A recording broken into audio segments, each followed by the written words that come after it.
السلام علیکم، اردو خبروں کے ساتھ میں ہوں شمسہ صادق۔ پہلے آج کی خاص خبریں۔ آزاد کشمیر میں معمولات زندگی بحال، ملک بھر کی بڑی بزنس چینز کی برانچز بھی دوبارہ کھل گئی۔ سوشل میڈیا پر پولیس اور انتظامیہ کے خلاف اکسانے والے عناصر کے خلاف کارروائی کا فیصلہ۔ کاروبار مکمل بحال، حکومت فوری طور پر بینک اور فیول پمپ کھولے، انجمن تاجران۔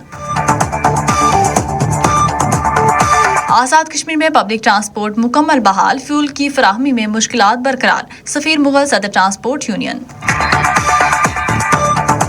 3000 سے زائد کشمیری بھارتی جیلوں میں غیر قانونی طور پر قید، حریت کانفرنس۔ بھارتی تحقیقاتی ادارے سیاسی انتقام کے لیے استعمال ہو رہے ہیں، حریت کانفرنس۔ راجوری میں بھارتی فوج کا سرچ آپریشن 41ویں روز بھی جاری۔ راجوری کے جنگلات میں شدید وسائل کے باوجود بھارتی فوج مطلوب افراد کا سراغ لگانے میں ناکام۔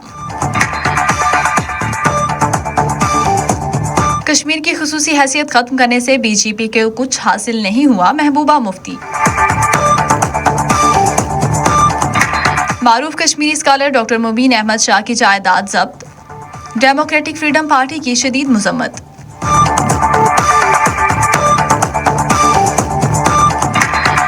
کشمیریوں کی توہین پر مبنی اجے دیوگن کی فلم جوہان کے ٹیزر پر مقبوضہ کشمیر میں شدید رد عمل۔